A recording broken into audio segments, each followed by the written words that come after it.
और अगर ये हैंड रिटन है, जैसे कि मैंने लिखा अभी, अगर ये हैंड रिटन है तो दे शुड बी अंडरलाइंड। मुझे यहां पर अंडरलाइन करना ही पड़ेगा, अदरवाइज वो गलत हो जाएंगे। मैं कोई भी नाम लिखूंगी, जैसे मैंने लिखा सोलेनम ट्यूबरोसम,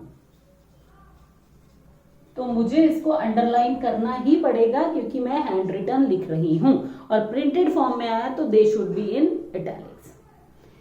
हम इनमें जिन साइंटिस्ट ने इनको डिस्कवर किया है, जिस साइंटिस्ट ने इनको डिस्कवर किया है, हम उसका नाम भी लिखते हैं। ठीक है, तो जो भी डिस्कवरर है, जो भी साइंटिस्ट है, उसका नाम हम एब्रीवेटेड फॉर्म में भी लिख सकते हैं और फुल भी लिख सकते हैं। ओके, तो डिस्कवरर नेम, लेकिन वो किसके बाद आएगा? After the species. किसके बाद आएगा? स्पीसीज के बाद। तो discoverer name should be in abbreviated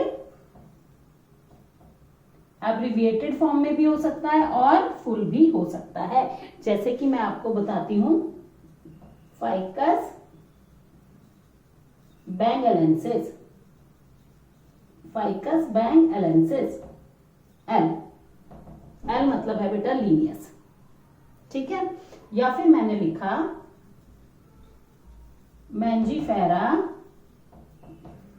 indica, LINN, ऐसे भी लिख सकते हैं। एल भी लिख सकते हैं, LINN भी लिख सकते हैं, या फिर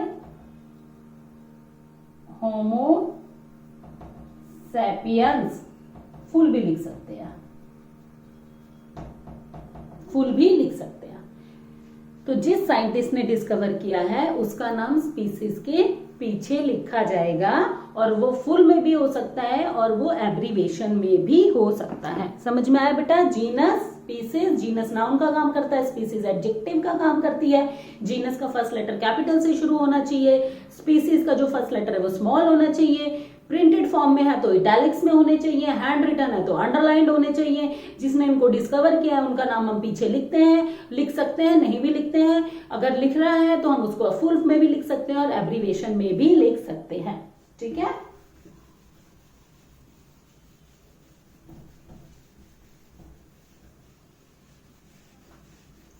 इसके अलावा बेटा कई बार हम देखते हैं स्पीसीज के 3-3 नाम होते हैं।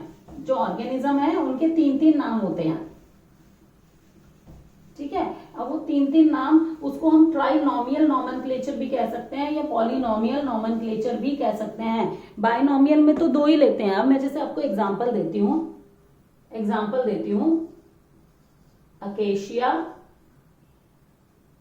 Acacia, नीलोटिका, indica, acacia, नीलोटिका, indica. दूसरा एग्जांपल लो, होमो सैपियंस, होमो सैपियंस। अब इसके अंदर 2 नाम ना होकर 3 नाम है। ठीक है, 2 नाम ना होकर 3 नाम है, तो इसे हम ट्राइनोमियल नॉमेनक्लेचर भी कह देते हैं। क्या कह देते हैं बच्चों? Trinomial nomenclature. इसको हम ट्राइनोमियल नॉमेनक्लेचर भी कह देते हैं। इसके अंदर क्या है बेटा? ये क्या है? जीनस। ये प्लांट का नाम है। ठीक है, तो ये क्या है? जीनस। नीलोटिका क्या है? स्पीसीज। और प्लांट के केस में third one is variety. Animal के केस में आ जाओ, homo is genus, sapiens is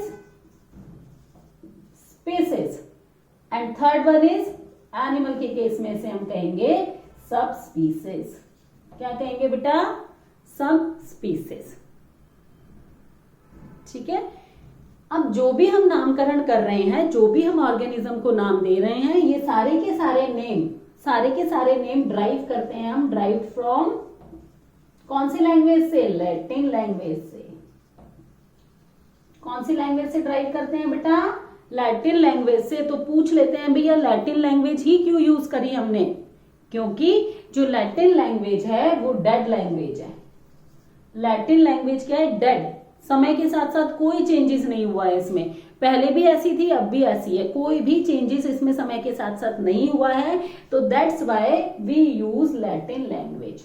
तो it Latin language is dead और इट डजंट चेंज विद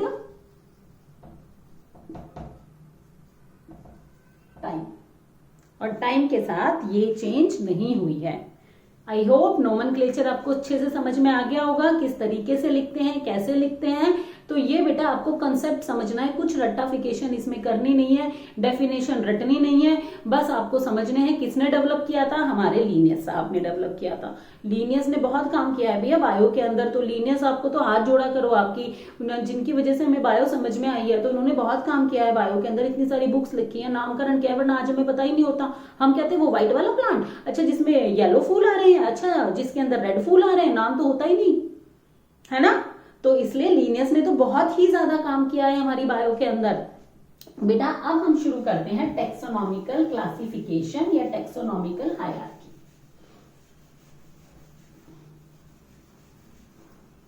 आज हम कंप्लीट कर देंगे टेक्सोनॉमिकल हायरार्की। ओके, तो आज हम शुरू करते हैं बेटा टेक्सोनॉमिकल। ये बेटा समझने की चीज है, इसमें कुछ भी रट्टाफिकेशन नहीं करना है। क्लासिफिकेशन या फिर टेक्सोनॉमिकल हायरार्की, टेक्सोनॉमिकल क्लासिफिकेशन या फिर टेक्सोनॉमिकल हायरार्की। ठीक है बेटा, इसके अंदर क्या करते हैं बेटा, हम टेक्सोनॉमिकल क्लासिफिकेशन में हम ऑर्गेनिज्म को क्लासिफाई करते हैं into definite manner, indefinite manner, into different taxon. ठीक है, classification of animals या classification of plants in a definite manner in different taxon according to the descending order या in the form of descending order और ascending order। ठीक है, classify करा हमने organism को, टैक्सोन मतलब डिफरेंट रैंक पे रखा, टैक्सोन मतलब any rank of classification. Taxon होता है बेटा यूनिट ऑफ क्लासिफिकेशन, आगे मैं थोड़ा डिटेल में बता दूंगी इसको। It is the unit of classification, आगे मैं इसको थोड़ा और डिटेल में बताऊंगी बच्चों। It is the unit of classification. तो आगे हम इसको और थोड़ा डिटेल के अंदर करेंगे कि टैक्सोन एक्चुअल में होता क्या है। तो टैक्सोनॉमिकल क्लासिफिकेशन या hierarchy it is also developed by, it is किसने डेवलप की बेटा, अभी मैंने जिनका नाम बताया लीनियस। किसने डेवलप की, it is developed by Linnaeus, it is developed by Linnaeus. इसलिए इसे हम लीनियन या फिर लीनियस हायरार्की भी कहते हैं, इसलिए इसे हम लीनियस हायरार्की भी कहते हैं, क्योंकि ये हमारे प्यारे साइंटिस्ट लीनियस ने डेवलप की थी, इसलिए इसे हम लीनियस हायरार्की भी कहते हैं। तो टेक्सोनॉमिकल क्लासिफिकेशन में क्या होता है, इसके अंदर होता है बेटा क्लासिफिकेशन या फिर arrangement of organism, arrangement of organism in a definite manner, in a definite manner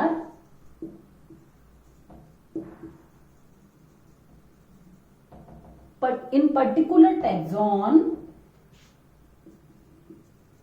या in particular category in descending manner और ascending manner। डिसेंडिंग और असेंडिंग मैनर कैसे है बेटा, अभी आपको समझ नहीं आ रहा होगा, अभी मैं आपको समझाऊंगी, कंसेप्ट क्लियर कर दूंगी क्या डिसेंडिंग होता है और क्या ही असेंडिंग होता है।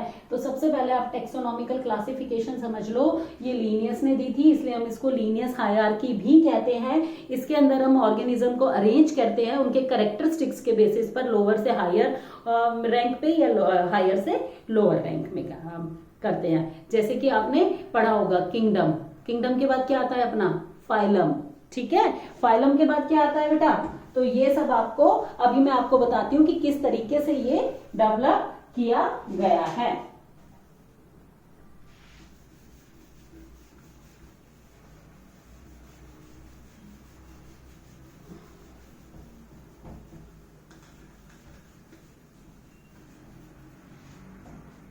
बेटा मैं यहां पर लिख रही हूं kingdom, phylum, class, order, family,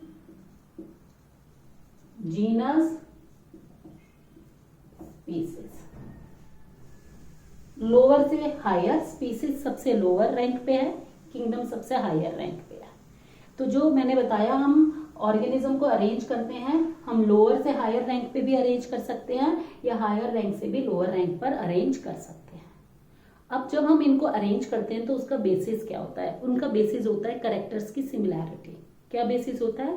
characters की सिमिलैरिटी। जो सिमिलर कैरेक्टर्स होते हैं वो स्पीसीज में सबसे ज्यादा होते हैं। जैसे जैसे हम ऊपर जाते हैं बेटा, जैसे जैसे हम लोअर से ऊपर जा रहे हैं, हायर रैंक की तरफ जा रहे हैं, number of similar character decreases. Number of similar character decreases. ठीक है, तो ये कैटेगरीज हैं जिसके अंदर हम डिफाइन करते हैं। ये कैटेगरीज हैं जिसके अंदर हम डिफाइन करते हैं, क्लासिफाई करते हैं ऑर्गेनिज्म को और अरेंज करते हैं। ठीक है, स्पीसीज लोअर रैंक पे है, उससे बड़ा जीनस, उससे बड़ा family, order, class, phylum, then higher rank पर है किंगडम। अगर आपसे कोई पूछे तो सबसे कम कैरेक्टर्स मिलते जुलते किसके हैं? किंगडम के। सबसे ज्यादा किसके मिलते हैं? स्पीसीज के। ठीक है, अब हम इनको वन बाय वन डिस्कस करेंगे। सबसे पहले मैं कहती हूं बेटा ये कितनी कैटेगरीज है? 1 2 3 4 5 6 7।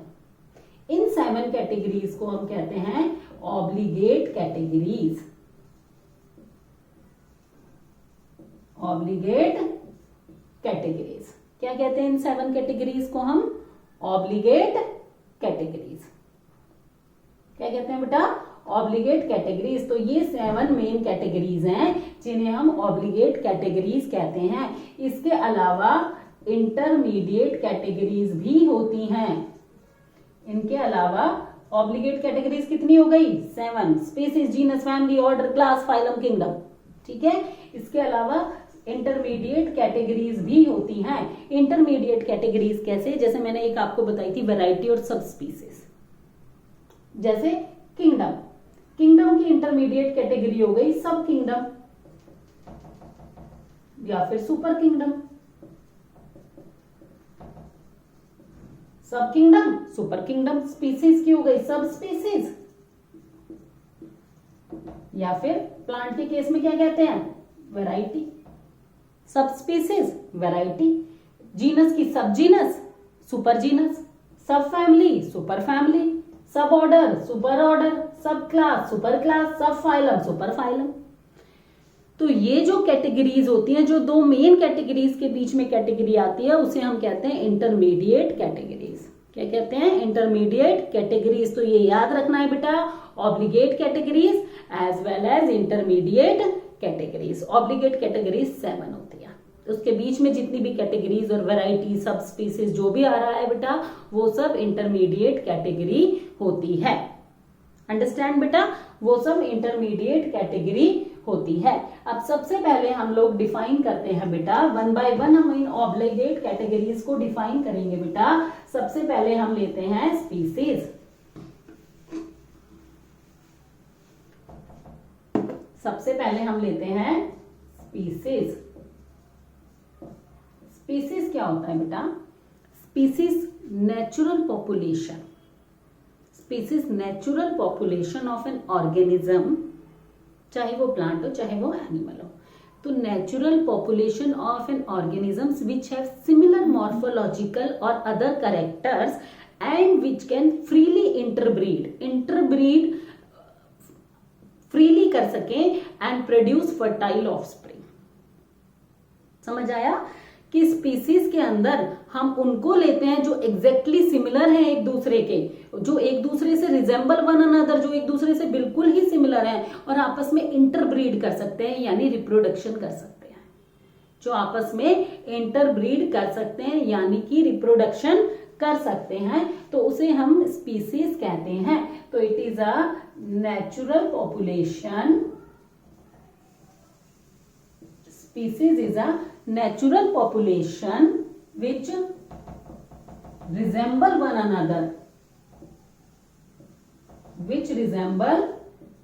one another, morphologically or other characters, morphologically या फिर other characters and freely interbreed with each other। interbreeding सबसे important है। इंटरब्रीडिंग, इसी के बेसिस पर हम स्पीसीज के अंदर रखते हैं किसी भी ऑर्गेनिज्म को, इंटरब्रीड कर सकें। Freely interbreed with one another and produce fertile offspring. Fertile word पे ध्यान देना है बेटा। And produce fertile offspring. ठीक है, आपस में इंटरब्रीड कर सके, बिल्कुल एग्जैक्टली सिमिलर हो और फर्टाइल ऑफस्प्रिंग प्रोड्यूस कर सके, उन्हें हम स्पीसीज कहते हैं। जैसे मैं नाम लिख देती हूं बेटा, मैंजीफेरा इंडिका, सोलेनम ट्यूबरोसम,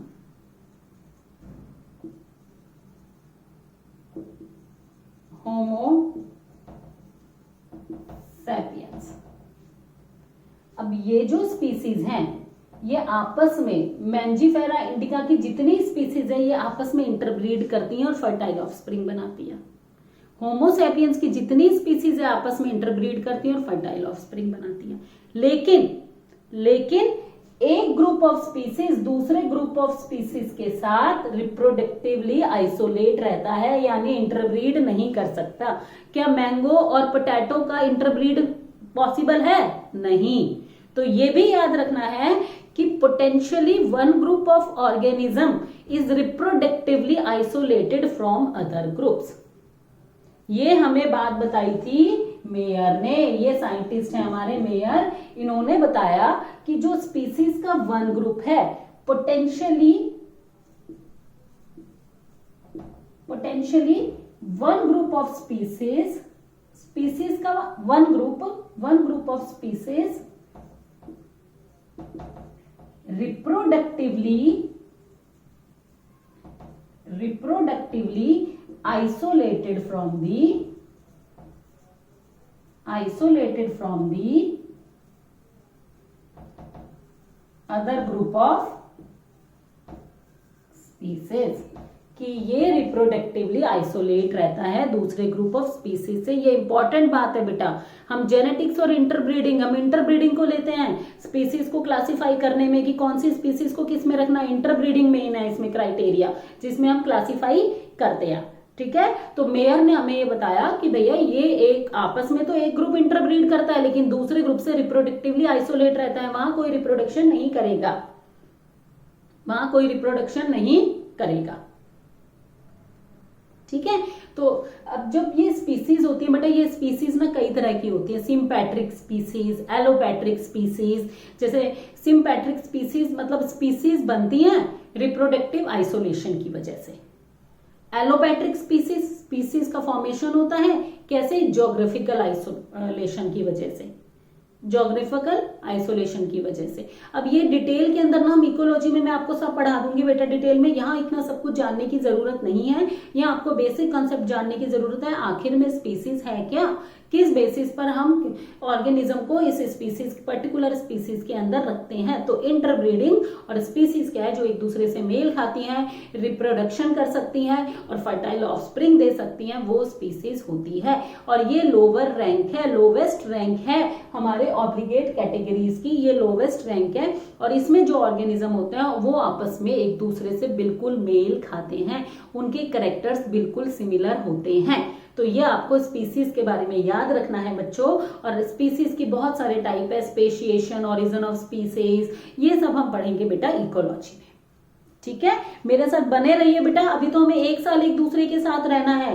ठीक है, तो आप लोग रोज आया कीजिए मेरे चैनल पे, मुझे बड़ा अच्छा लगेगा। हम दोनों आपस में कनेक्ट करेंगे तभी तो आपको समझ में आएगा ना बायोलॉजी क्या है। तो मैं आपको बहुत ही सिंपल तरीके से बायोलॉजी समझाऊंगी। रट्टाफिकेशन भूल जाओ, क्रैमिंग पार्ट हटा दो अपने इससे, बस फोकस रखो नीट। नीट क्लियर करना है हमें, नीट क्लियर करना है, नीट हमारा फोकस है। और हमें मैम की क्लास डेली अटेंड करनी है, हमें रेगुलर बच्चा बनना है और साथ में लाइक करना है, मैम की वीडियो शेयर करने हैं। थैंक यू बच्चों। नाउ नेक्स्ट हम करते हैं बेटा जीनस। नेक्स्ट हम करते हैं जीनस।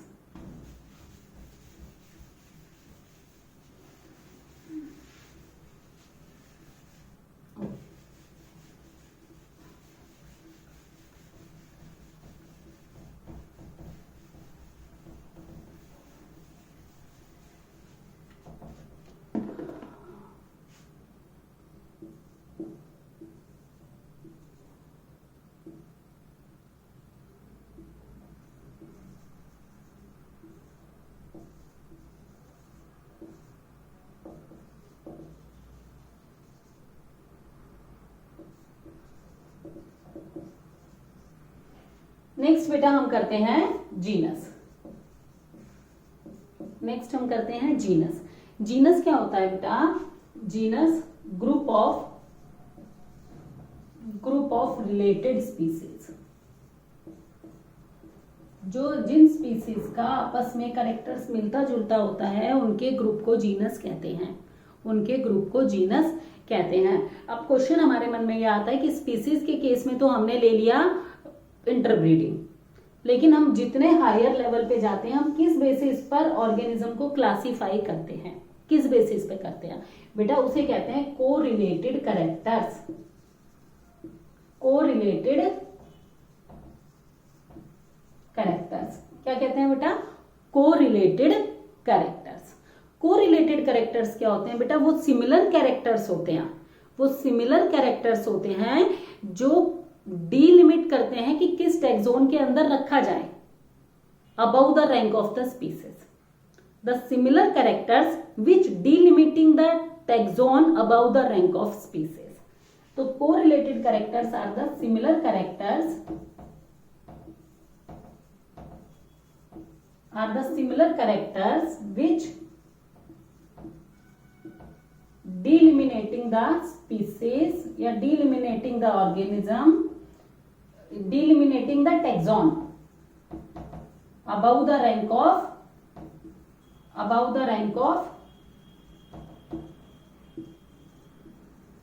species। कि स्पीसीज में तो हमने इंटरब्रीडिंग ले दिया, लेकिन अब जैसे जैसे हम ऊपर जाते जाएंगे तो वहां हमें कोरिलेटेड कैरेक्टर्स देखने पड़ेंगे कि कौन से कैरेक्टर सिमिलर हैं, तब इसको हम पर्टिकुलर जीनस में रखें, पर्टिकुलर फैमिली में रखें, पर्टिकुलर ऑर्डर में रखें।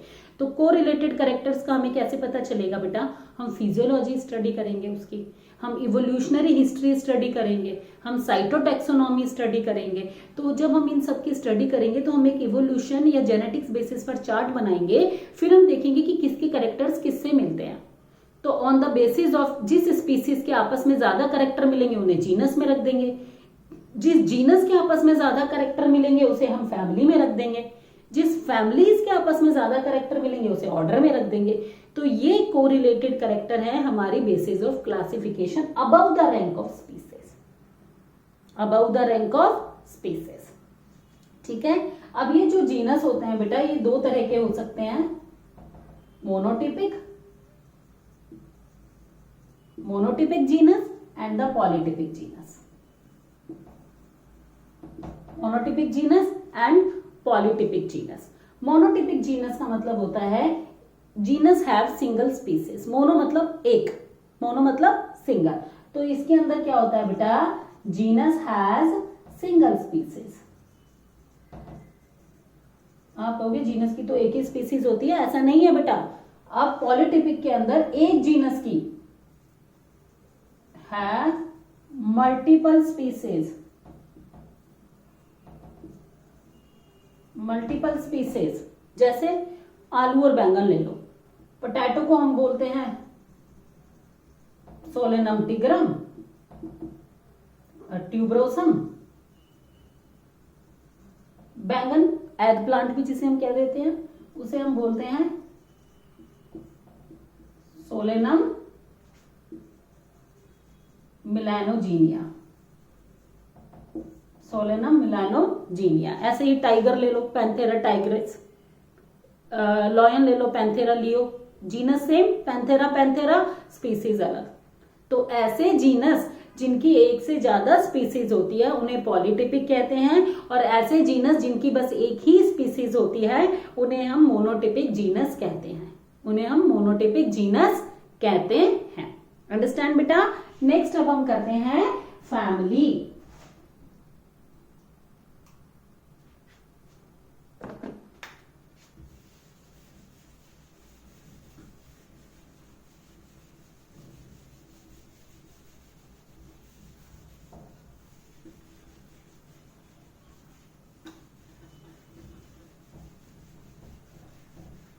बेटा आपको को रिलेटेड कैरेक्टर्स, इंटरब्रीडिंग, ये सब समझ में अच्छे से आने चाहिए कॉन्सेप्ट, उनके बेसिस पर ही ये पूरी क्लासिफिकेशन होती है।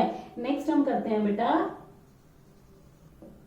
डेफिनेशन। आपको पता है group of related genera, group of related genera, आपस में जितने जीनस जो सिमिलर कैरेक्टर के जीनस होते हैं उनका अगर हम ग्रुप बना दें तो फैमिली कहलाते हैं। जैसे अगर मैं आपको एग्जांपल देती हूं, कैट एंड टाइगर। कैट का जीनस फेलिस है, टाइगर का जीनस पैंथेरा है। जीनस अलग अलग है लेकिन ये दोनों एक ही फैमिली को बिलोंग करते हैं, दैट इज फैलिडी। ये दोनों एक ही फैमिली को बिलोंग करते हैं, दैट इज फैलिडी। लेकिन एक फैमिली के जो कैरेक्टर होते हैं बेटा, लेकिन जो एक फैमिली के कैरेक्टर होते हैं वो दूसरी फैमिली से अलग होते हैं। जैसे कैट और टाइगर में सिमिलैरिटी हो सकती है, लेकिन अगर हम डॉग, फॉक्स इसकी फैमिली पे जाएं, जिसे हम क्या कहते हैं बेटा, कौन बता सकता है? या मैं आपको ये होमवर्क देती हूं कि आप मुझे बताएंगे डॉग और कैट की फैमिली। ठीक है, मैं यहाँ पे क्वेश्चन मार्क लगा रही हूं, आप कमेंट सेक्शन में मुझे डाल के बताएंगे डॉग और फॉक्स की फैमिली कौन सी है। थोड़ा होमवर्क थोड़ा आप भी किया करो घर पे, ताकि आप बुक खोलोगे, उसको पढ़ोगे, देखोगे, डॉग और कैट की फैमिली देखोगे तो और भी आपको 4 फैमिलीज मिलेंगी। तो जो एक फैमिली होती है दूसरी फैमिली से अलग होती है। जैसे मैंने बताया, हमने लिया कि जो सोलेनेसी फैमिली है उसमें आलू बैंगन सब आते हैं, लेकिन जो सोलेनेसी फैमिली है वो मालवेसी फैमिली से बिल्कुल अलग है। एक फैमिली के कैरेक्टर दूसरी फैमिली के कैरेक्टर से नहीं मिलते हैं, वो अलग होते हैं। इसी तरह से एनिमल्स की भी 2 फैमिलीज एक जैसी नहीं हो सकती हैं, लेकिन रिलेटेड जीनस जो आता है वो सिंगल फैमिली में आ सकता है। रिलेटेड जीनस सिंगल फैमिली के अंदर आ सकता है। अंडरस्टैंड बेटा। नेक्स्ट हम करते हैं ऑर्डर। आप मुझे कमेंट सेक्शन में जरूर बताएंगे डॉग और फॉक्स की फैमिली। नेक्स्ट हम करते हैं ऑर्डर।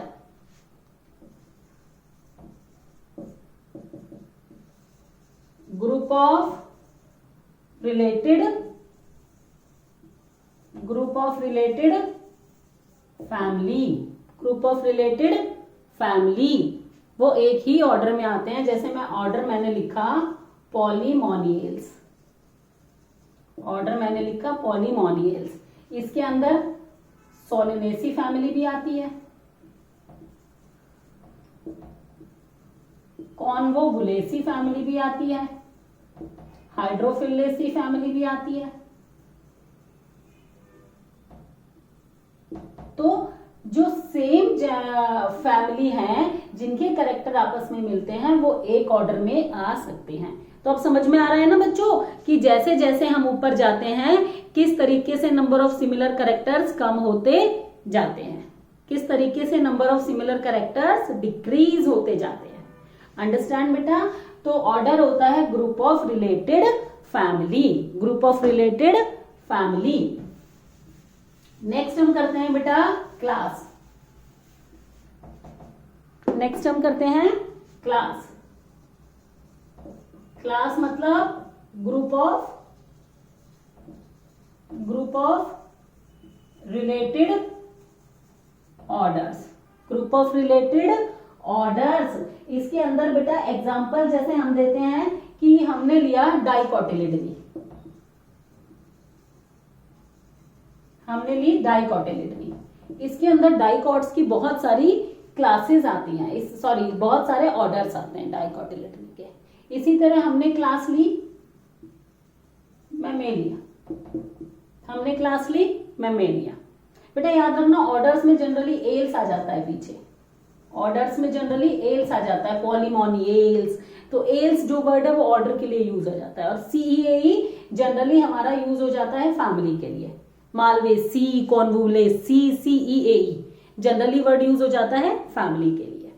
ठीक है बेटा, तो इसी तरह डाइकोटिलिडन्स में डाइकॉट्स के बहुत सारे ऑर्डर आते हैं, जैसे पैसिफ्लोरी, पॉलीमोनियल्स, तो ये बहुत सारे ऑर्डर डाइकोटिलिडनी में आते हैं। इसी तरह मैमेलिया के अंदर भी कॉर्डेटा प्राइम में बहुत सारे आते हैं जो कि मैमेलिया क्लास के अंदर आते हैं ऑर्डर्स। तो ये सब हम डिटेल में करेंगे बच्चों। अब हम जब आगे नेक्स्ट में जाएंगे, जब हम एनिमल किंगडम और प्लांट किंगडम करेंगे, तो हम सारे ऑर्डर्स आपको ऐसे याद करवा दूंगी कि आपके फिंगर टिप्स पे हो जाएंगे वो सब ऑर्डर्स। किसके अंदर क्या, कैनेडी क्या होता है, फैलिडी क्या होता है, पॉलीमोनियल्स क्या होता है, स्पेसिफ्लोरी क्या होता है, हाइड्रोफिलेसी क्या होता है, सब कुछ आपको अच्छे से लर्न मैं करवा दूंगी। नेक्स्ट हम करते हैं बेटा फाइलम,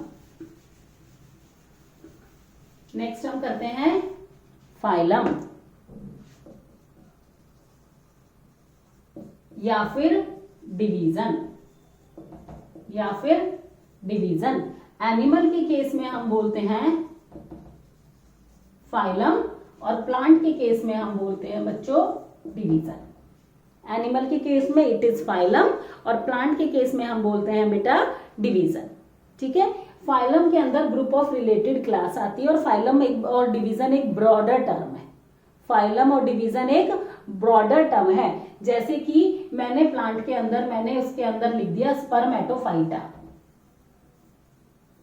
स्पर्मेटोफाइटा। इसमें जिम्नोस्पर्म की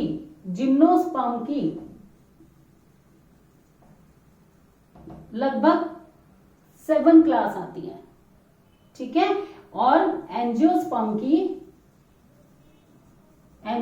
लगभग 2 क्लास आती है। एंजियोस्पर्म की लगभग 2 क्लास आती हैं। ऐसे ही इसमें हमने लिखा कॉर्डेटा। कॉर्डेटा के अंदर बर्ड्स, एम्फीबियंस,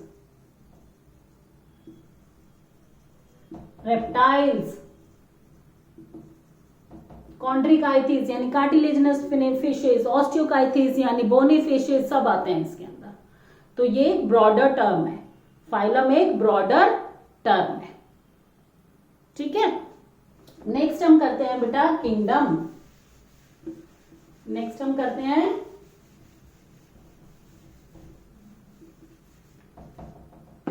किंगडम।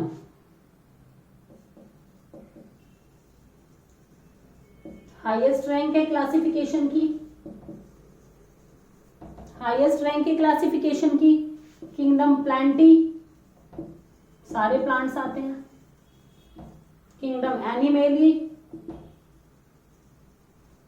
सारे एनिमल्स इसके अंदर आते हैं, लेकिन इसमें सिमिलैरिटी काफी कम होती है। हाईएस्ट रैंक है क्लासिफिकेशन की, हाईएस्ट रैंक है क्लासिफिकेशन की। ठीक है, अब बेटा ये आपको टेक्सोनॉमिकल हायरार्की अच्छे से समझ में आ गया होगा। बस अब मैं एक छोटा सा कॉन्सेप्ट बताती हूँ, फिर रैप अप करते हैं हम आज के लेक्चर को। ठीक है, छोटा सा कॉन्सेप्ट है टैक्सोन और कैटेगरी। टैक्सोन और कैटेगरी बेटा, टैक्सोन क्या होता है बेटा? टैक्सोन एनी रैंक ऑफ, मैंने आपको बताया टैक्सोन यूनिट ऑफ क्लासिफिकेशन है, टैक्सोन यूनिट ऑफ क्लासिफिकेशन है। ठीक है, ये एनी रैंक ऑफ क्लासिफिकेशन है, कोई भी रैंक ले लो, एनी रैंक ऑफ क्लासिफिकेशन है। लेकिन कैटेगरी एक पर्टिकुलर रैंक को कहते हैं, कैटेगरी एक पर्टिकुलर रैंक को कहते हैं। जैसे मैं आपको एग्जांपल देती हूं, ब्रायोफाइटा, ब्रायोफाइटा डिवीजन है प्लांट का, ब्रायोफाइटा। तो डिवीजन तो है बेटा कैटेगरी यानी कि रैंक। हमने डिवीजन कौन सा प्लांट किंगडम क्या है, ये ब्रायोफाइटा डिवीजन में आता है। तो डिवीजन तो हो गया बेटा कैटेगरी, और ब्रायोफाइटा हो गया टैक्सॉन। ब्रायोफाइटा हो गया टैक्सॉन। जैसे मैं आपको नाम लिखती हूं एक जीमेज, जीमेज, जीमेज हो गया बेटा टैक्सॉन। जीमेज क्या हो गया, टैक्सॉन। और खाली अगर हम मेज लिखते हैं तो वो हमारी हो गई कैटेगरी, यानी स्पीसीज कैटेगरी। तो जो टैक्सॉन है बेटा ये रियल है, रियल, ब्रायोफाइट्स रियल है। डिवीजन तो हमने बस एक नाम दिया है, तो एक टर्म दिया है ताकि हम इजिली क्लासिफाई कर सके। तो कैटेगरी ऑलवेज एब्स्ट्रैक्ट रहती है, कैटेगरी ऑलवेज एब्स्ट्रैक्ट रहती है, मतलब इट इज नॉट रियल। ये तो हमने एक नाम दे दिया डिवीजन, बट टैक्सॉन रियल है। ये ऑब्जेक्ट्स के साथ, taxon deals with the objects, और वो तो रैंक के साथ डील करती है। डिवीजन हो गया, स्पीसीज हो गई, ये एक स्पीसीज रियल है, बाकी सब एब्स्ट्रैक्ट फॉर्म है बेटा, ठीक है। तो टैक्सॉन जो है हमारा यूनिट ऑफ क्लासिफिकेशन है, किसी भी रैंक के साथ डील करती है, ऑब्जेक्ट्स के साथ डील करती है, और आपकी रियल टर्म है। जबकि कैटेगरी मतलब रैंक, सिंपल कैटेगरी का मतलब समझ लो रैंक, और ये एब्स्ट्रैक्ट टर्म है। तो ये आपको बच्चों याद रखना है। इसी के साथ हम आपको आज का लेक्चर खत्म करते हैं। नेक्स्ट लेक्चर में हम मिलेंगे, जो कि लास्ट पार्ट होगा इस चैप्टर का।